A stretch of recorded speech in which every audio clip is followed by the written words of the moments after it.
అదే RTV app వార్తల్ని క్షణాల్లో చదివే అవకాశం ఉంటుంది. ఒక న్యూస్ పేపర్, ఒక టెలివిజన్ ఛానల్ మీ చేతుల్లో ఎప్పుడూ ఉంటాయి. దక్షిణ బంగాళాఖాతంలో ఏర్పడిన అల్పపీడనం తమిళనాడు దిశగా దూసుకెళ్తోంది. ఈ నేపథ్యంలో రానున్న 2-3 రోజుల్లో ఈ అల్పపీడనం దిశ ఎలా ఉందని చెప్పడానికి మనతో పాటు విశాఖ వాతావరణ శాఖ విభాగాధిపతి శ్రీనివాస్ గారు ఉన్నారు.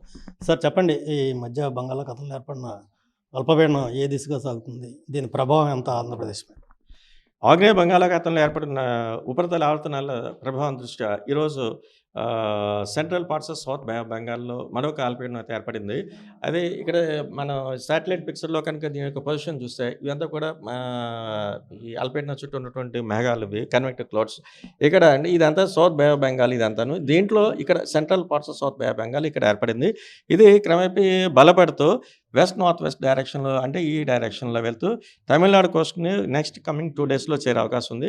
ఇది తమిళనాడు కోస్ట్ చేరుతున్నప్పటికీ కూడా ఇటు ఉత్తరాంధ్ర, దక్షిణ కోస్తా, అలాగే Rayalaseema, almost entire Andhra Pradesh state అంతా కూడా దీని ప్రభావం కొంతవరకు కనిపించే ఛాన్స్ అయితే ఉంది. ఈ రోజు వరకు మన వార్నింగ్స్ అయితే ఏ ప్రాంతానికి అయితే ఇవ్వట్లేదు.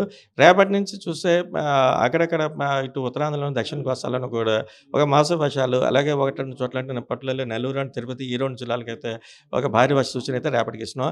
ఎల్లుండి వరకు చూస్తే అయితే ఇటు ఉత్తరాంధ్ర, దక్షిణ కోస్తాలో పలు ప్రాంతాల్లో అయితే మోస్తరు వర్షాలు, ఉరుములతో కూడిన జల్లులు, అలాగే నెక్స్ట్ కొన్ని జిల్లాలకైతే పట్టులల్లి ఏ జిల్లాలు అంటే నెల్లూరు, దక్షిణ కోస్తా, తిరుపతి, చిత్తూరు, రాయలసీమ.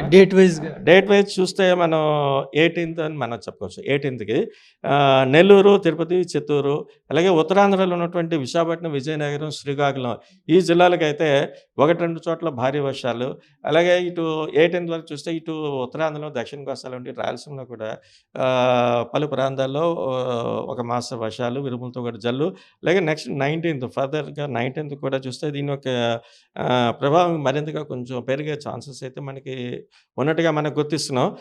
ముఖ్యంగా ఇటు రాయలసీమలో ఉన్నటువంటి తిరుపతి, అన్నమయ్య, వైఎస్ఆర్ ఈ జిల్లాలకి, దక్షిణ కోస్తాలో ఉండే నెల్లూరు, ప్రకాశం ఈ జిల్లాలకి, ఇటు ఉత్తరాంధ్రలో అల్లూరు సీతారామరాజు, అనకాపల్లి, విశాఖపట్నం, శ్రీకాకుళం అండ్ విజయనగరం ఈ జిల్లాలకి భారీ వర్షాలు, అలాగే మిగతా ప్రాంతాల్లో కూడా మనం కొన్ని మెన్షన్ చేయని కొన్ని డిస్ట్రిక్ట్స్ కూడా ఉన్నాయి. Like east Godavari, west Godavari, Krishna, వీళ్ళకి కూడా ఏంటంటే ఒక మాస వర్షాలు వచ్చేటువంటి అవకాశం ఉన్నట్టుగా మనం ఫోర్కాస్ట్ ఇది 19 వరకు చూస్తున్నాం. దీని ప్రభావం ఓవరాల్గా చూసుకుంటే నెక్స్ట్ కమింగ్ 3 to 4 days వరకు కూడా ఇప్పుడు ఏర్పడినటువంటి ఈ అల్పపీడనం దృష్ట్యా మన రాష్ట్రంలో ఒక మాసం నుంచి భారీ వర్షాలు వచ్చే ఛాన్స్. మత్స్యకారులకి ఎలాంటి హెచ్చరికలు జారీ చేస్తాం? మత్స్యకారులకి అయితే ఎదురుగాల ప్రభావం క్రమేపీ పెరుగుతోంది. ఇది సిస్టమ్ ఇంకా బాగా దూరంగా ఉండటం చేత ప్రస్తుతానికి అయితే మనకి ఒక మాదిరిగానే కానీ ఇది ఎల్లుండికి ఇది మరింతగా పెరిగి దక్షిణ కోస్తాలో ఉన్నటువంటి ఈ ఫిషర్మెన్ కమ్యూనిటీ ఎవరు ఉన్నారు వాళ్ళందరినీ కూడా వేట వెళ్ళదని చెప్తున్నాం. అంటే మనం చూసుకుంటే కనుక ఈ చలిగాలుల తీవ్రత చాలా ఎక్కువైపోయిందండి. ఎప్పటి వరకు ఈ చలిగాలులు ఉండే అవకాశం? ఇప్పుడైతే చలిగాలులో అయితే మనకి ఎక్కువగా బిలో నార్మల్ టెంపరేచర్స్ కొన్ని జిల్లాలో అయితే మన పట్ల చూస్తున్నాం. ఇటు ఉత్తరాంధ్రలో కొన్ని ఎక్స్ట్రీమ్ అంటే శ్రీకాకుళం, ఆ జిల్లాలో, అలాగే మన్య ప్రాంతాల్లోనూ వీటిల్లోనూ కూడా చూస్తున్నాం. కానీ ఇది క్రమేపీ ఇప్పుడు సిస్టమ్ మనకి ఏర్పడిన దృష్ట్యా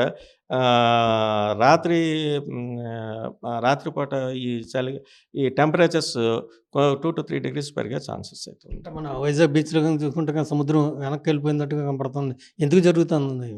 జనరల్గా ఇవి వచ్చినప్పుడు ఇటువంటి సిస్టమ్స్ వచ్చినప్పుడు ఒకవైపు ఒక చోట యాంకర్ ఎదరికి వస్తుంటుంది సముద్రం, మరొక చోట వెనక్కి వెళ్తుంటుంది. ఇది సో ఒకటే చెప్తా ఉన్నారు శ్రీనివాస్ గారు, రాగల 3-4 రోజుల పాటు ఆంధ్రప్రదేశ్ మీద ఈ అల్పపీడనం ప్రభావం తీవ్రంగా ఉంటుంది. రాష్ట్రం అంతటా కూడా ఒక మోస్తరు నుంచి భారీ వర్షాలు పడే అవకాశం ఉంది. ప్రజలంతా అప్రమత్తంగా ఉండాలని చెప్తా ఉన్నారు. విశాఖ వాతావరణ శాఖ నుంచి కెమెరామెన్ అజయ్తో వర్మ ఫర్ ఆర్టీవీ. మరిన్ని వీడియోస్ కోసం ఛానల్ ని సబ్స్క్రైబ్ చేయండి. లేటెస్ట్ అప్డేట్స్ కోసం వాట్సాప్ ఛానల్ ని ఫాలో అవ్వండి. ఆ లింక్ డిస్క్రిప్షన్ లో ఉంది.